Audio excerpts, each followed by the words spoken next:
Oh, wow.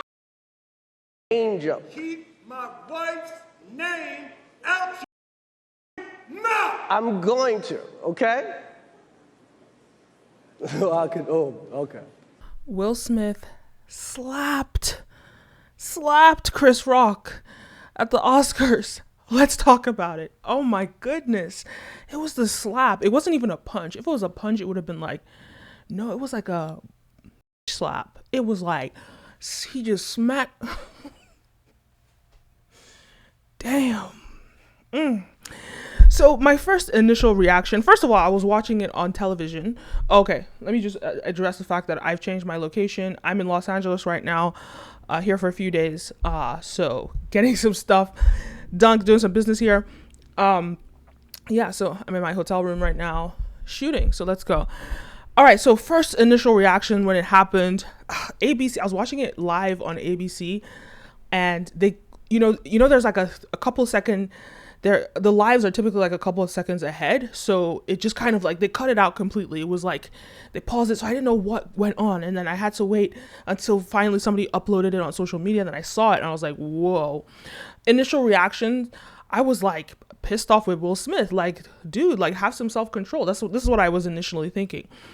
Like, have some self-control. Like, okay, he made a joke, but that's what he does. Like, he's a comedian, right? And for you to get on stage, it was kind of like, it was extremely obnoxious. You got on stage, like, it took you like 2 seconds to get on stage and just go and slap the performing act. It's like, as an actor, it's disrespectful. It's a performance. It's just like, it was just so disrespectful. And I just thought, so dramatic. So that was my initial thoughts. It was disrespectful. It was dramatic. It was unnecessary. It was unhinged. And what does this mean for the Oscars? Do they need to have like barriers now the next time there's a next Oscar? So that was my initial reaction. Then I dialed it back and then Will Smith gave his speech, as we all saw his speech. Now, I know to do what we do, you got to be able to take abuse. You got to be able to have people talk crazy about you. In this business, you got to be able to have people disrespecting you. And you got to smile and you got to pretend like that's okay. I want to apologize to the Academy. I want to apologize to all my fellow nominees. Very powerful, very beautiful speech, where he really poured out his heart and he broke down sort of like what he was going through internally, right? And yes, it was unprofessional for him to do that, extremely beyond unprofessional.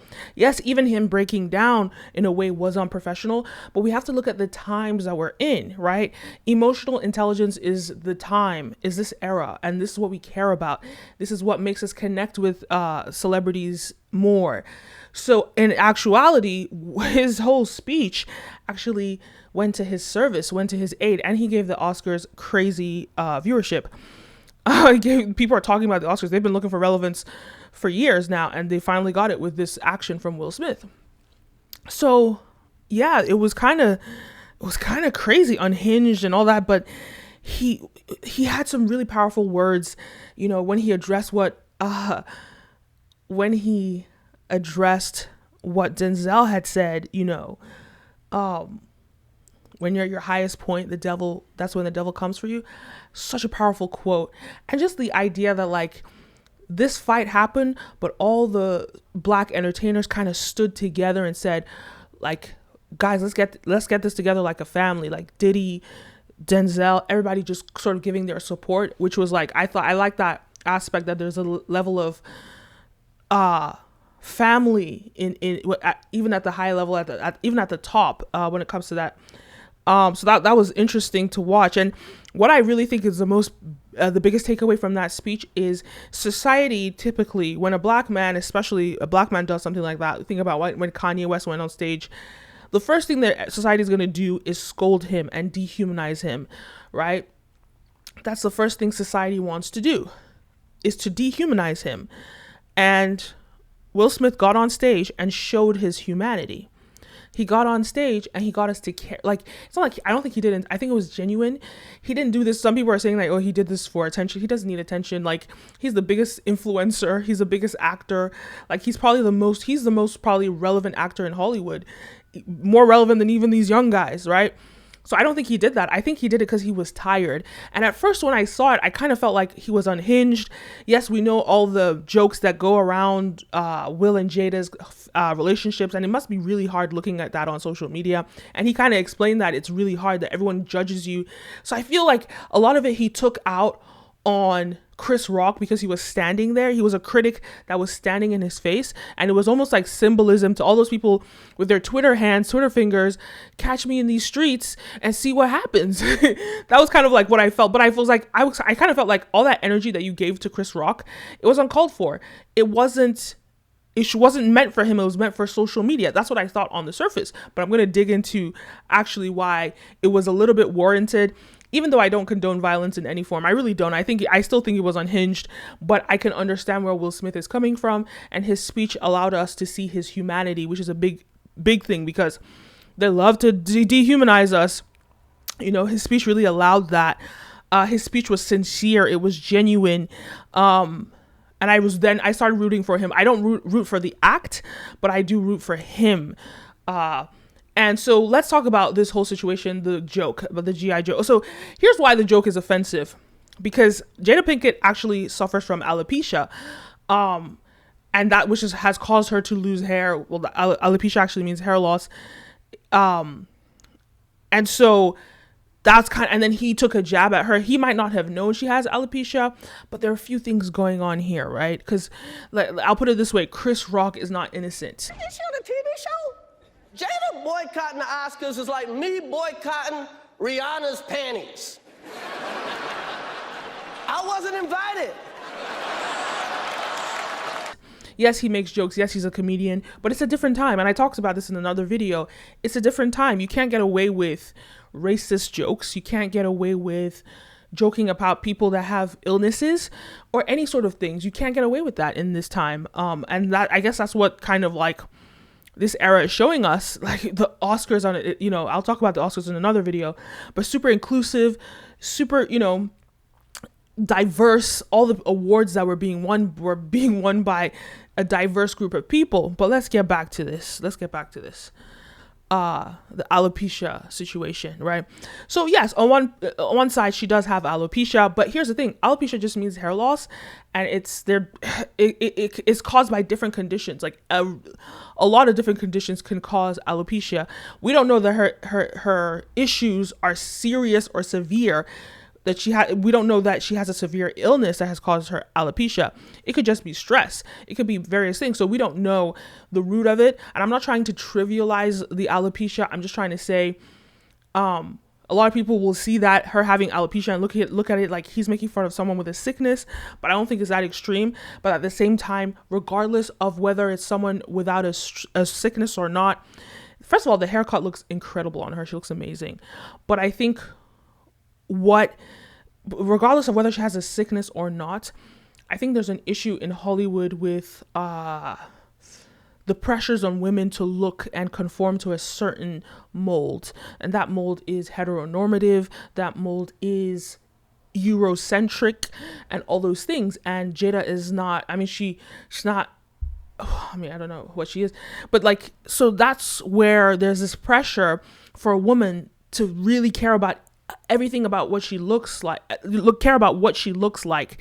That is part of her business. It's part of her brand, and it's part of her business. It's a part of how much money comes into her account, right? And so in Jada's situation, she would have probably experienced a lot of trauma from having this hair loss. So maybe it wasn't a physical illness that she got, but perhaps it was a mental sort of, I won't call it mental illness, but maybe like sort of maybe even depression. It definitely affected her mental health, losing her hair. So that's where that was coming from. That's why she rolled her eyes when he said that. And it was funny because Will Smith seemed like he was joking, right? Seems like he was laughing about it at first. One of two things could have happened. The cameras turned back to Chris Rock and Jada might have whispered something in his ear and then he went up, or, you know, he's just an actor, and the laugh was the fake laugh, in which he addressed later. They say these things and we're supposed to laugh and ha ha ha, but maybe he was fake laughing. Then he was like, no, that's not okay. I live with my wife. I see what she goes through every day with all this trauma. You're not going to come on here and disrespect my wife. I'm going to show you. Maybe that's what really happened. Either way, I just don't know that reaction was warranted. I don't think it was necessary. And I just feel, I know that Will and Jada get so much heat. They're almost a laughing stock in social media. And in a way, Will Smith reclaimed his pride. He kind of reclaimed his manhood in a very toxic way. Because Black Twitter was going off on them, acting like he wasn't a man, he wasn't whatever. And it seemed as though he was trying to prove himself. It seems as though his ego was bruised and he was trying, to prove himself. And yes, that's probably part of it, but because of his speech, he really showed his perspective on that. Yes, that could be part of it. That's a half truth. But the other truth is there's a lot of pressure, with everybody judging my marriage, judging my situation, judging me, questioning my manhood. Like, I don't think most people look at Will Smith as the most manly man, like, ever. And so this sort of gave him some, I guess, manly man credit. Some people might call it toxic masculinity. Some people might just call it him defending his family, defending his wife. And we saw his son, Jaden, commented and was in support of his father. So I understand the need to protect your family. I understand that. But at the same time, I think it's a little bit unhinged.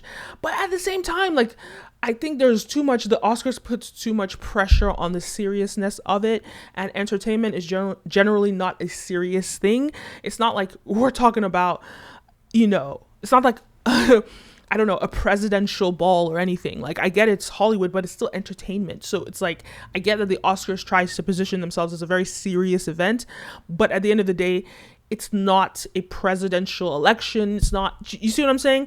So I think a lot of the restrictions, the strictness, I don't know that it works for this era. And, a lot of the Oscars, their ratings have been dwindling every year. And maybe that part of that is because of the lack of seriousness. And then there were claims that they wanted to, they're claiming that they might have to review and take his award. I thought they were going to take it before. I thought they were going to X him out before, because he apparently broke some of the rules. But if they do that, if they want to get ratings in the future, they better not do that. This is a different time. The audience decides what they want, and it's going to be about what is social media saying about Will Smith. Are they in support of him or are they against him? And I think most of us are for him. One thing that I thought was really interesting is the fact that after this fight took place, LAPD released a statement, like, very quickly, very swiftly. LAPD released a statement. It's like they're always just so ready to jail Black people. They're always, Black men specifically, they're always ready to come and punish Black men, no matter how high up they get in society. Because to me, I'm just like, why did you feel the need to release a statement instantly? And like, I'm sure that there are other events where people did things. I mean, maybe they weren't, I don't know. People have to look this up. Was there ever a sporting event or some sort of event, public event, when two white people, two non-Black people, or people that are not of color, when it got into a fight and LAPD released a statement? Like, I don't know. So to me, what I see is racism. I think I see them ready to, they see Black men just a little slap, and they're ready to like take action and release a statement. They're always ready to punish Black men, especially. And I think Will Smith getting on stage, he really won the audience over, and he was so lucky that he won that award and he got the opportunity to defend himself and explain himself, because even I was like so offended, because at the end of the day, look, Chris Rock is a comedian. He was doing his job and you came on stage and interrupted his job. You wouldn't like it if you were in a performance and somebody interrupted your job. It's disrespectful. But on that's one side, but then there's so many nuances, there's so many little details that need to be considered, that need to be taken into account. But either way, very interesting award show. I'm still a little bit baffled that happened. but I hope that they come together and they discuss it and talk it out, because they're in their 50s, they're grown, they're setting an example to the younger generations to see how to behave. So I think it's very important. And another thing that I think is so interesting is that Will Smith has the most squeaky clean, pristine image, squeaky clean, right? And it's almost this thing that, like, a black man, in order for him to excel, he has to be squeaky clean. He can't have any flaws. He has to be perfect. A white man can go and kill someone or go and do crazy stuff. Johnny Depp beat his wife, and nobody talks about it. They're still giving him jobs. But when it's a black man, he has to be squeaky clean. And I love that he showed that I don't have to be perfect, and I'm not perfect. And I can still, I don't want to say get away with it, but you should still be able to see my humanity, even though I'm not perfect. Because who is perfect? Nobody. But they always want to scold black people. It's like they're always ready to punish black people. That it's almost like they see black people as like some sort of child that they have to discipline, and only the child that is perfect gets the cookie. No. And I think the Oscars has to be tread very carefully here, because ever since Jada Pinkett called for a boycott of the Oscars, I can't remember what year it was, but ever since then the ratings have been dwindling. So they have to tread very carefully, because this is Hollywood royalty. This is Hollywood royalty. They're probably that couple is probably the most influential, apart from Beyonce. Obviously, Beyonce's there.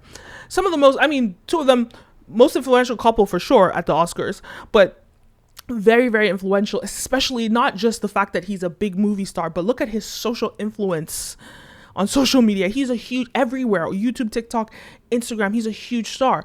So they have to think about these things, and they have to tread carefully, because not just Black Twitter, social media is going to come for you, Oscars, if you strip him of what is his right. I don't even know if it's his first Oscar. I'm going to put it down if it is. Either way, let me know your thoughts. Leave a comment down below. Don't forget to like, follow, subscribe, all the above. My name is Kenim, and see you next time. Peace.